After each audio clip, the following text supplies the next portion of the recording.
Hello everyone, welcome to 12th Commerce OC lecture.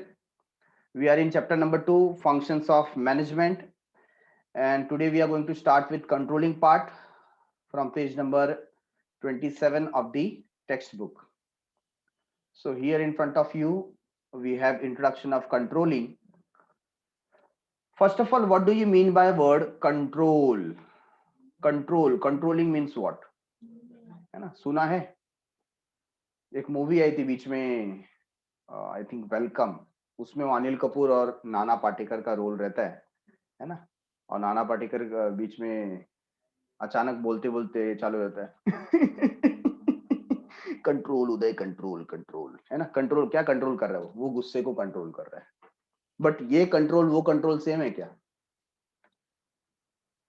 नहीं। यहां पर हम ऑर्गेनाइजेशन में कौन से कंट्रोल की बात कर रहे हैं?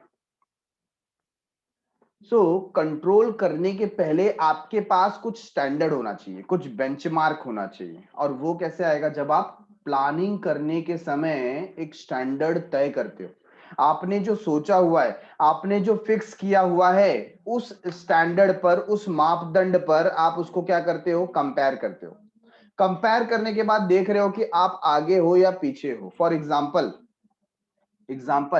आपने अपने 12th स्टैंडर्ड में अगर टारगेट रखा है कि आई हैव टू अचीव 95%, 98%, तो उसके लिए मेरी कितनी स्टडी होनी चाहिए? सपोज बीके में मैंने टारगेट रखा हुआ है कि I have to score 100 out of 100, तो हर एक चैप्टर से at least I must solve more than 50 questions.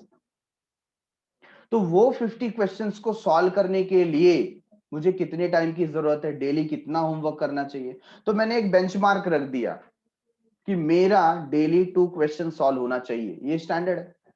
अब अगर मेरा 2 क्वेश्चन नहीं हो पा रहा है, तो मैं अपने आप को अपने टाइम टेबल से, अपने स्टैंडर्ड से पीछे समझूंगा, है कि नहीं? तो उसको कंट्रोल करने के लिए फिर मैं क्या कर सकता हूं? कुछ एक्शन ले सकता हूं। अपने नंबर ऑफ आवर्स को कैसे बढ़ाने हैं, या किसी और को मैं बोल सकता हूं कि मेरे पे ध्यान दो, है ना। अपने पेरेंट में अपने मॉम है, डैड है, कि अगर आपको मैं दिखूं कि मैं 4 घंटे पढ़ाई नहीं कर रहा हूं, या टाइम पास कर रहा हूं, या टीवी देख रहा हूं, मोबाइल पे हूं, सोशल मीडिया पे, आप मुझे टोकिए, आप मुझे बोलिए पढ़ने के लिए। ऐसे मैंने कंट्रोल उनको दे दिया। तो जब हम एक स्टैंडर्ड सेट करते हैं, कंट्रोलिंग उसके बाद ही आ सकता है। विदाउट स्टैंडर्ड, विदाउट बेंचमार्क, बिना किसी मापदंड के आप कंट्रोलिंग कर सकते नहीं है। So controlling function is required in all types of organisation. जैसे भी ऑर्गेनाइजेशन है, चाहे वो प्रॉफिट ओरिएंटेड हो, नॉन प्रॉफिट ओरिएंटेड हो, स्मॉल ऑर्गेनाइजेशन हो, बिग ऑर्गेनाइजेशन हो, in each and every organisation controlling is must, necessary. Whether profit making or non-profit making, similarly it is performed at all levels, चाहे top level, middle level या lower level हो। Management controlling is indispensable function of management. मतलब function of management में controlling है और है, रहेगा ही। The effectiveness of planning function can be determined with the function of controlling. तो आपका प्लानिंग कितना इफेक्टिव है, ये कंट्रोलिंग से ही जाना जाएगा। नहीं तो सिर्फ प्लानिंग कर लिया और उसको इंप्लीमेंट करते समय हमने कंट्रोलिंग नहीं रखा, तो हम कितना अचीव कर रहे हैं, whether we are over achieving और under achieving, we don't know if we don't have controlling. Planning and controlling are major parts of the management cycle. तो प्लानिंग और कंट्रोलिंग ये मैनेजमेंट साइकिल की बहुत ही मेजर पार्ट है, important part है। Controlling is a function of comparing. सबसे पहला यहां पर वर्ड आ गया कंपेयरिंग। कंट्रोलिंग करना है तो पहले आपको कंपेयर करना पड़ेगा, otherwise how you are going to control it? आपको पता ही नहीं है कि स्टैंडर्ड क्या है, कितना होना चाहिए, है कि नहीं? तो आप कंट्रोल कैसे करेंगे? Comparing the actual performance with the predetermined standard performance। Actual performance को आप जो प्री डिटरमाइंड स्टैंडर्ड परफॉर्मेंस है उससे क्या कर रहे हो? कंपेयर कर रहे हो, है कि नहीं? अभी सपोज शाम का समय है और घर में डैडी का काम खत्म हुआ, ऑफिस से वो घर पर आए और आते ही पूछा, है ना, मॉम से पूछा कि आज बच्चे ने क्या पढ़ाई की, कितने आवर्स पढ़ाई की, कुछ पढ़ा कि नहीं पढ़ा। तो मॉम ने बोला कि हाँ वो तो आज 8 घंटा उसने पढ़ाई किया, और सपोज डैड चालू हो गए, सिर्फ 8 घंटे पढ़ाई किया, मैं यहाँ पर 20-20 घंटा मेहनत कर रहा हूँ और इसने सिर्फ 8 घंटा पढ़ाई किया। तो सोचो उसका pre determined number of hours कितना होगा। अरे वो 8 घंटा पढ़ाई किया है ना, सिंसियर स्टडी किया है। तो आप क्या सोचते हैं, आपके जैसा 20 घंटा उसने भी काम करना चाहिए? तो पहला क्या हुआ, कंपैरिजन। क्या हुआ, कंपैरिजन। तो वो कंपैरिजन किसके साथ हो सकता है? वो कंपैरिजन या तो उसके फ्रेंड सर्कल के साथ हो सकता है कि फ्रेंड्स कितना स्टडी कर रहे हैं, या तो आपका क्या टारगेट आपने रखा है उसके हिसाब से कितने नंबर ऑफ आवर्स स्टडी होनी चाहिए, ये स्टैंडर्ड आपने सेट किया हो सकता है। सो कंट्रोलिंग के पहले क्या आना चाहिए, कंपैरिजन। किसका, परफॉर्मेंस का। कौन से परफॉर्मेंस का, actual performance with pre determined performance और स्टैंडर्ड और बेंचमार्क, उसके साथ में क्या होना चाहिए, comparison. Controlling is a function of comparing the actual performance. तो यहां पर दो चीजें हैं, first is what, actual performance. किसके साथ कंपेयर करना है, प्री डिटरमाइंड स्टैंडर्ड परफॉर्मेंस, मतलब ऐसा परफॉर्मेंस जो आपने पहले से डिसाइड करके रखा है इतना होना चाहिए। फॉर एग्जांपल, आप कोई प्रोडक्ट मैन्युफैक्चर कर रहे हैं, से फॉर एग्जांपल जैसे महिला गृह उद्योग, आपने नाम सुना होगा लिज्जत पापड़, ये प्रिपेयर होता है, ठीक है। तो आपने किसी को घर पर पापड़ बनाने के लिए दिया था। यूजुअली आपको पता है वो जो डो होता है ना, ऑलरेडी जो गूथा हुआ आटा रहता है वो प्रोवाइड किया जाता है, और उससे पापड़ बना करके फिर आपको रिटर्न करना होता है, ठीक है। तो उसमें अगर आपको दिया गया है कि विद इन अ डे, मतलब पूरे दिन भर में आपको लगभग 500 पापड्स बेल करके रिटर्न करने हैं, तो ये क्या स्टैंडर्ड है। अभी किसी को दिया और वो पर्सन आता है और बताता है कि नहीं उसका तो सिर्फ 300 पापड़ हुआ, तो हम क्या बोलेंगे इसको, इट इज अंडर अचीव्ड, है ना। आपको 500 तो मिनिमम करना है। तो हमने क्या किया था, एक स्टैंडर्ड सेट करके रखा था और उससे उसका एक्चुअल परफॉर्मेंस कंपेयर किया। इट मेजर्स डेविएशन, डेविएशन मतलब डिफरेंस की बात कर रहे हैं। If any identifies the cause of deviation, तो हम यहां पर सर्च करेंगे कि भाई इस डिफरेंस का कारण क्या है, क्यों आप कम कर रहे हो, क्यों आपसे नहीं प्रोड्यूस हो पा रहा है, एंड सजेस्ट करेक्टिव मेजर्स। तो जो अंडर अचीवर हैं या अंडर अचीवमेंट हमारा हुआ है, उसके लिए क्या एक्शन ले सकते हैं, क्या मेजर्स ले सकते हैं, उसका सजेशन दिया जाता है। फॉर एग्जाम्पल, अभी आपके 12th स्टैंडर्ड के प्रिपरेशन में आपने स्टार्टिंग से अभी तक कोई स्टडी नहीं किया, तो आप अंडर अचीवर हो गए कि जितना पढ़ाई करना चाहिए था डेली बेसिस पे आपने नहीं किया। तो ठीक है, चलो अंडर अचीवर हो तो करें क्या, तो ये जो डेविएशन है, ये जो गैप है, उसको कैसे फिल करें, तो कुछ एक्शन लेना पड़ेगा। नंबर ऑफ आवर्स इंक्रीज करने पड़ेंगे, प्रॉपर शेड्यूलिंग बनाना पड़ेगा, उसके ऊपर चेक रखना पड़ेगा, सुपरविजन रखना पड़ेगा कि आप प्रॉपर करके दे रहे हैं कि नहीं दे रहे हैं, इजंट इट। तो ये कुछ मेजर्स सजेस्ट किए जाते हैं। तो कंट्रोलिंग पार्ट में मेजर्स आर आल्सो इंपॉर्टेंट। ऐसा नहीं है कि सिर्फ आपने बता दिया अंडर अचीवर है, ओवर अचीवर है, नहीं, उसके बाद आपको मेजर्स लेने पड़ते हैं, एक्शंस लेने पड़ते हैं। The process of controlling helps in formulation of future plan also. तो फ्यूचर प्लान में भी मदद करता है। सबसे पहले आप प्रोसेस देख लीजिए। सबसे पहले आप क्या सेट करते हैं, स्टैंडर्ड, एक बेंचमार्क सेट करते हैं। आपने देखिए क्रिकेट का मैच देखा है, तो जो पहली पारी हो जाती है ना, फर्स्ट राउंड जो हो जाता है, तो उसके बाद एक टारगेट मिल जाता है कि 50 ओवर्स में इतने रन बनाने हैं। फॉर एग्जांपल 350 रन आपको 50 ओवर्स में बनाने हैं। तो फिर आपको वहां पर करंट रन रेट और दूसरा आ जाता है रन रेट रिक्वायर्ड, है ना, कि अगर आपको मैच जीतना है तो रन रेट रिक्वायर्ड जितना रन रेट आपको बनाना पड़ेगा। और बाजू में क्या होता है, कंपैरिजन होता है, करंट रन रेट क्या चल रहा है। तो स्टैंडर्ड के साथ में एक्चुअल परफॉर्मेंस क्या कर रहे हैं हम लोग, कंपेयर कर रहे हैं। Measurement of the performance, comparing and finding deviation. तो दोनों को कंपेयर करेंगे और हम डेविएशन ढूंढेंगे, है ना। दो डेविएशन का मतलब डिफरेंस, कि दोनों के बीच का गैप कितना है। उसके बाद करेक्टिव एक्शन लेना है कि चलो क्या करेक्टिव एक्शन हम ले सकते हैं और हम कैसे अचीव कर सकते हैं जो स्टैंडर्ड लेवल दिया गया है कि नहीं। तो आप क्या कर रहे हो, सबसे पहले आप स्टैंडर्ड सेट करते हो, परफॉर्मेंस को मेजर करते हो। ये कौन से परफॉर्मेंस की बात कर रहे हैं, एक्चुअल परफॉर्मेंस। दोनों के बीच क्या होता है, कंपैरिजन करके हम फाइंड आउट करते हैं कि डिफरेंस किधर है, और वो डिफरेंस को एनालाइज, उसका एनालिसिस करते हैं कि ये किसका कारण क्या है, रूट कॉज क्या है, और फिर मेजर्स बताते हैं, करेक्टिव एक्शंस बताते हैं, और उसको लेकर के फिर हम अटेन करते हैं स्टैंडर्ड परफॉर्मेंस को।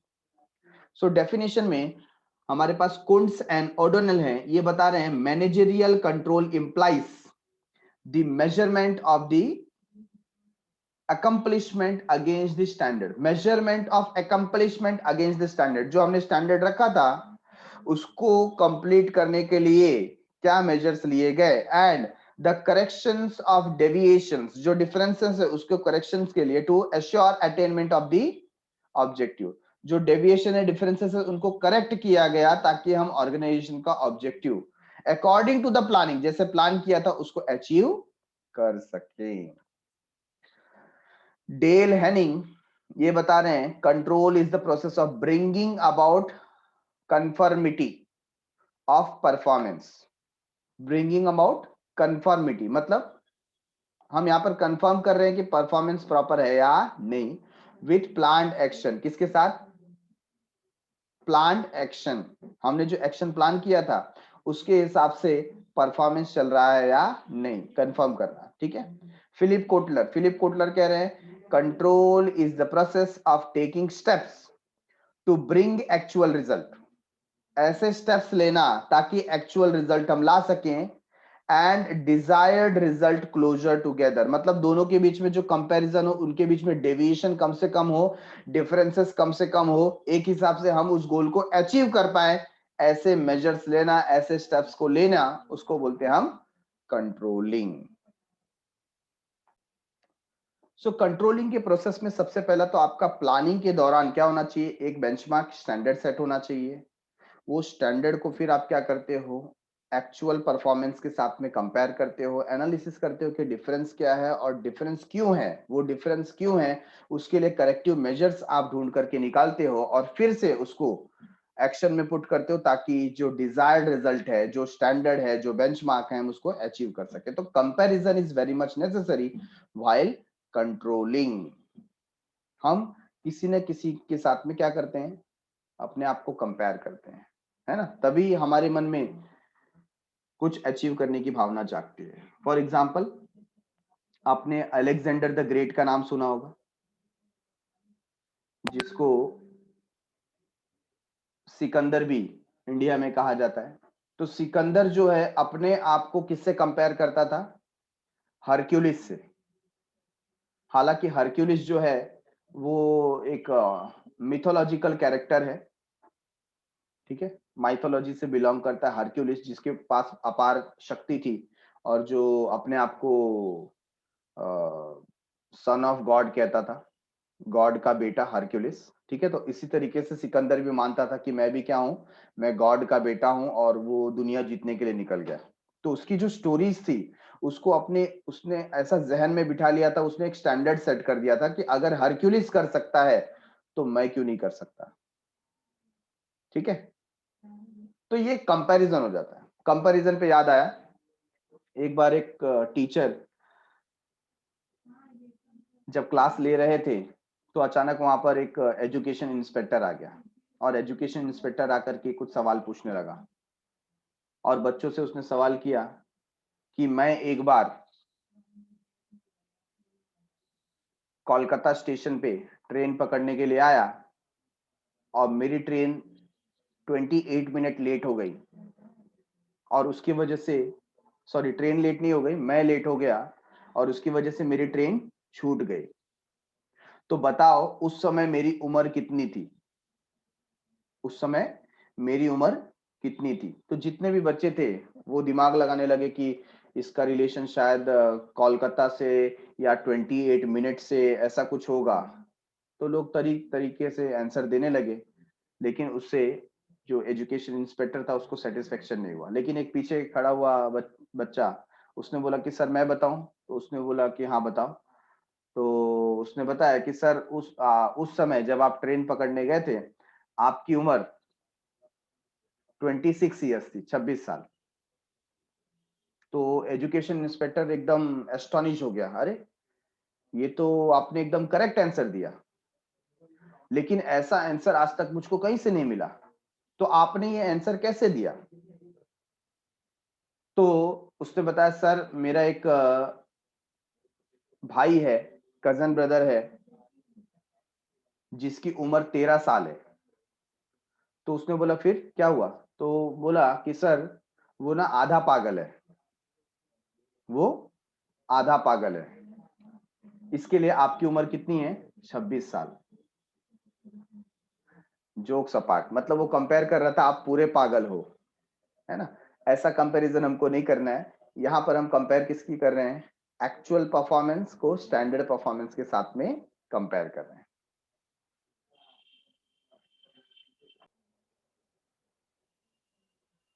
So starting with importance of controlling, सबसे पहला पॉइंट है फुलफिलिंग गोल्स ऑफ ऑर्गेनाइजेशन।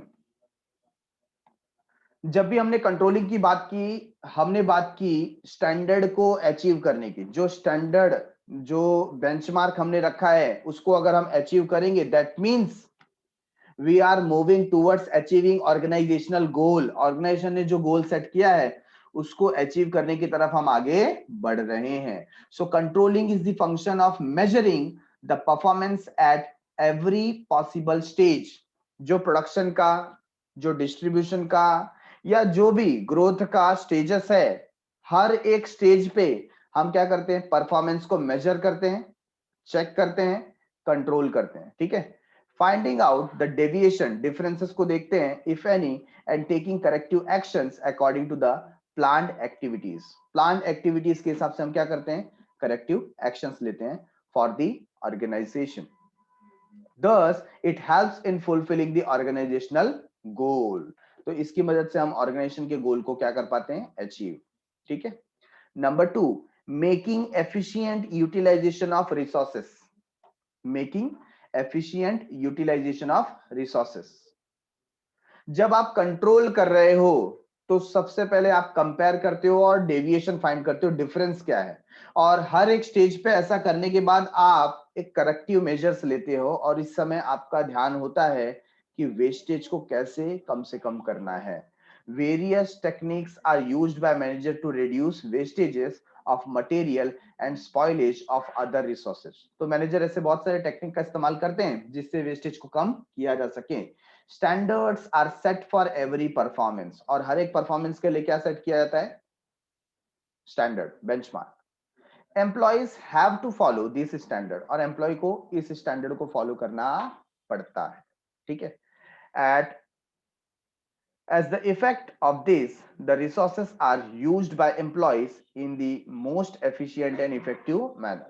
तो इस प्रोसेस के दौरान एम्प्लॉइज क्या करते हैं, इस बेंचमार्क को हमेशा ध्यान रखते हैं और एफिशिएंट और इफेक्टिव मैनर में वर्क करते हैं, so as to achieve organisational objective. और इससे रिसोर्सेस का इस्तेमाल ऑप्टिमम तरीके से होता है, एफिशिएंट तरीके से होता है, इफेक्टिव तरीके से होता है। Number 3, accuracy of standards. Accuracy of standards, तो जब आप कंपेयर करने जाएंगे एक्चुअल को स्टैंडर्ड के साथ, तो आपका जो स्टैंडर्ड होना चाहिए वो भी कैसा होना चाहिए, एक्यूरेट होना चाहिए।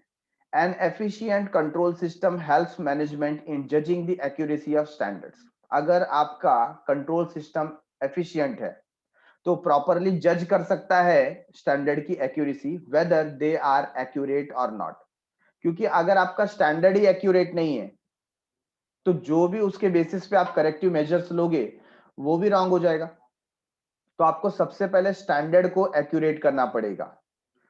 Controlling measures are flexible to some extent. Controlling के जो मेजर्स होते हैं वो कुछ एक्सटेंट तक क्या होते हैं, फ्लेक्सिबल, मतलब एकदम रिजिड नहीं होते।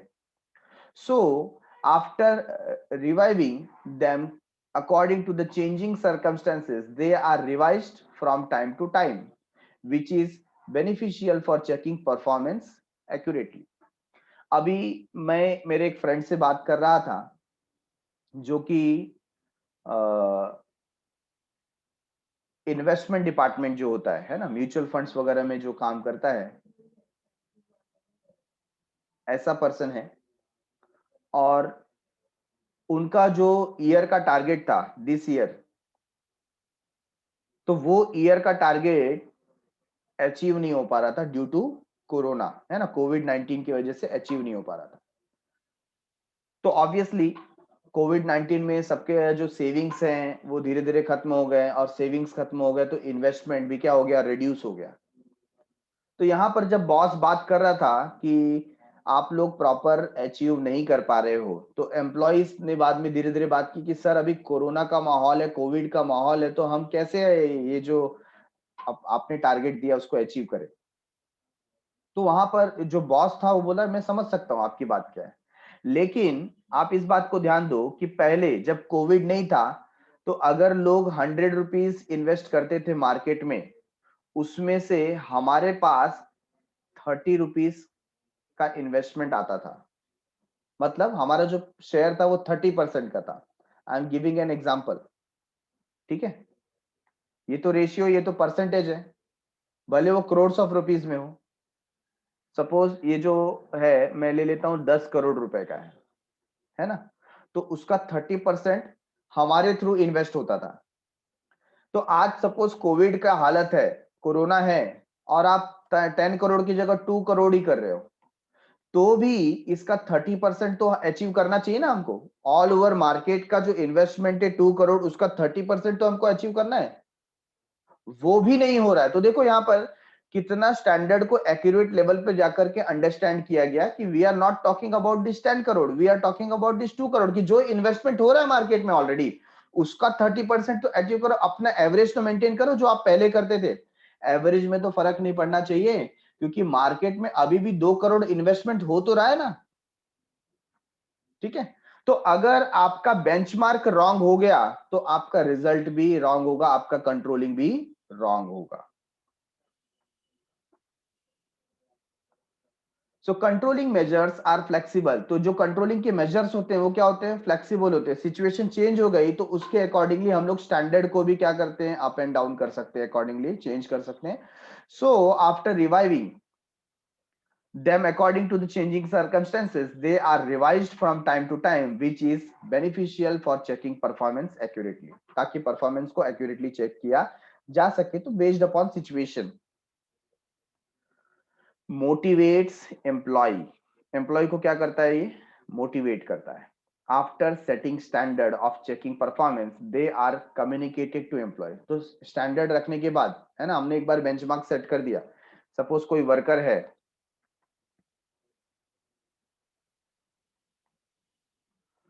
और इस वर्कर को हमने बोला है कि ऑन डेली बेसिस आपका 100 यूनिट प्रोड्यूस होना चाहिए।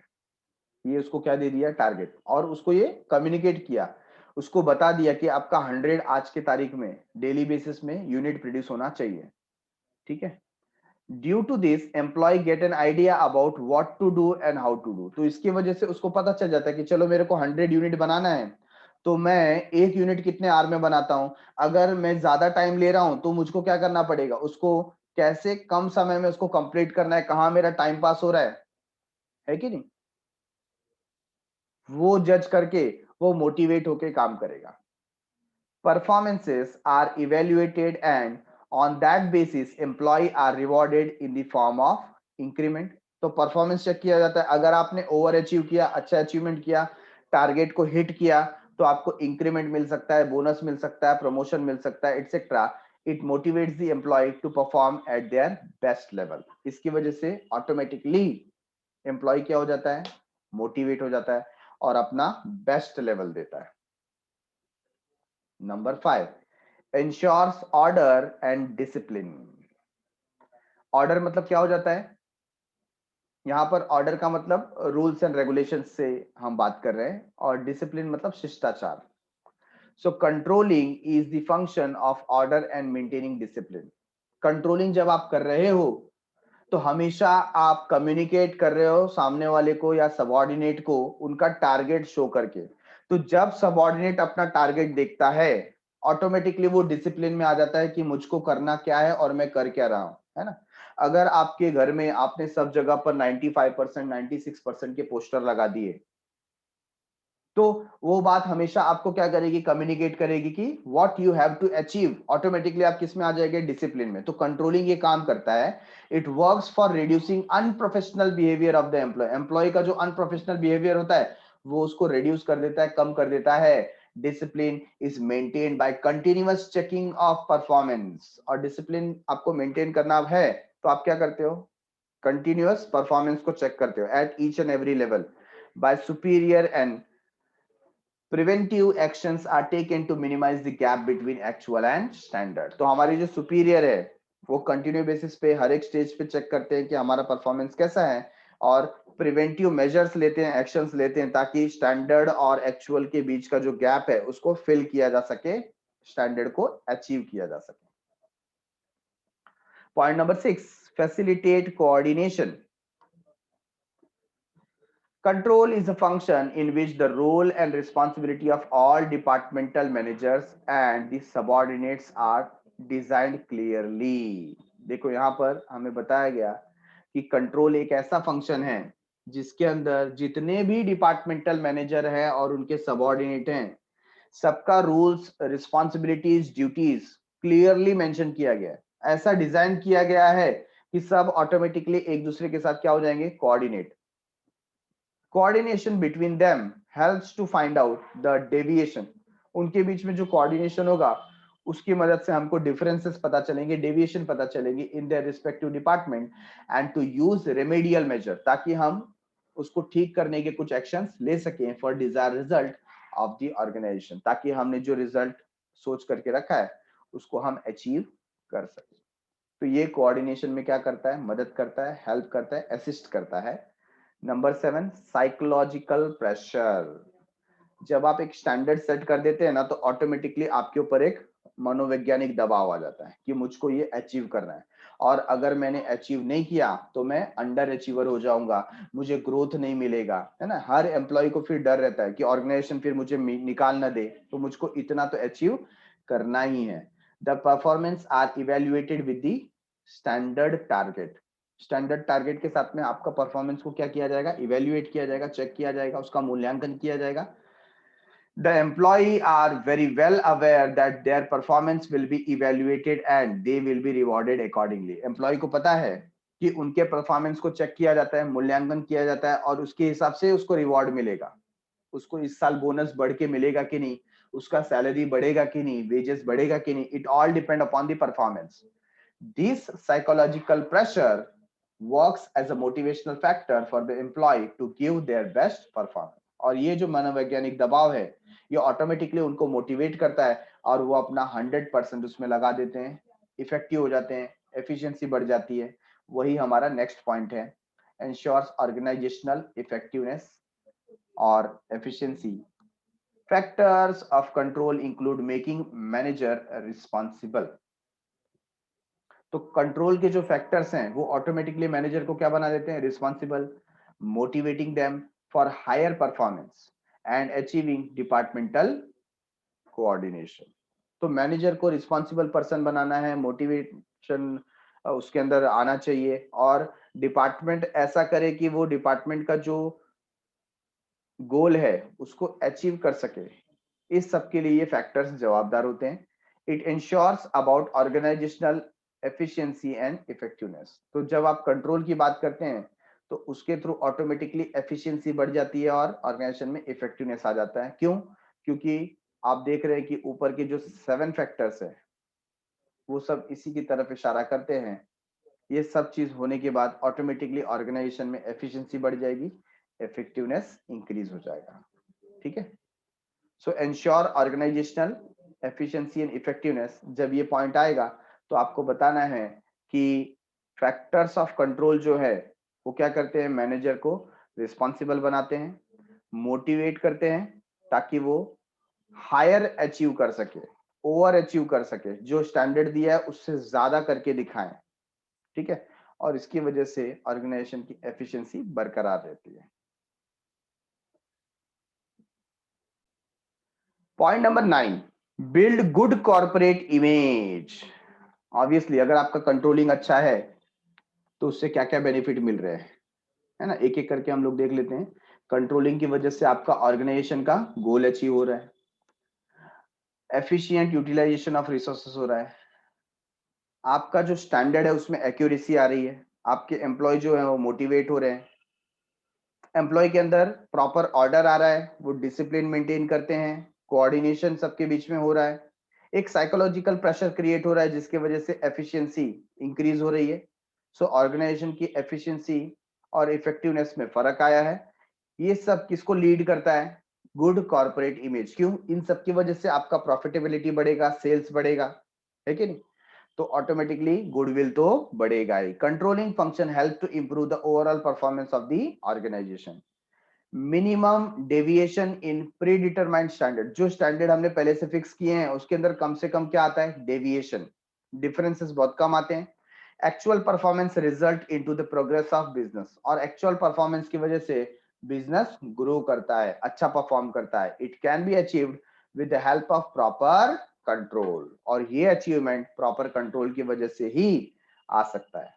This build good corporate image and brings goodwill for the business. इसकी वजह से corporate image अच्छा हो जाता है और organization का goodwill बरकरार रहता है, increase हो जाता है। Acts as a guide. अब आपने benchmark सेट कर दिया, स्टैंडर्ड सेट कर दिया, तो ऑटोमेटिकली वो क्या हो जाता है, आपका गाइड हो जाता है, आपको हमेशा बताता है कि आपको क्या करना है, करेक्टिव मेजर्स लेता है। Controlling function provides set of standard performance, तो कंट्रोल करना है तो आपको स्टैंडर्ड तो सेट करना ही पड़ेगा, तो स्टैंडर्ड परफॉर्मेंस आपको मिल जाते हैं। Managers as well as subordinates work according to it, तो हमारे जो मैनेजर हैं, हमारे जो सबऑर्डिनेट हैं, इसके अकॉर्डिंग ही काम करते हैं। whenever necessary they can take the help of this standard and can achieve desired result। इस स्टैंडर्ड की मदद से, हेल्प से वो डिजायर्ड रिजल्ट को अचीव कर सकते हैं। thus controlling function act as a guide for anyone, तो कोई भी हो उसके लिए जो कंट्रोलिंग फंक्शन है वो एक गाइड की तरह काम करता है।